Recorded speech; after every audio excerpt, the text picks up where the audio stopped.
Good morning, everybody. Respected Director Principal Sir, Vice Principal Ma'am, worthy teachers, and my dear friends. I, Radhika from Class 1F, are here to talk about two wonderful celebrations, Christmas and the New Year. Christmas is celebrated on December 25th, is the birthday of Jesus Christ. It is a time of joy, love and giving. We decorate Christmas tree, exchange gifts and sing beautiful carols. But Christmas is not just about presents. It teaches us to share, care and spread kindness.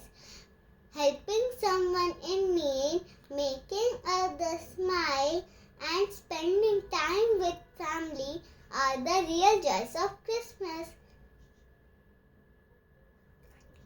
Thank you.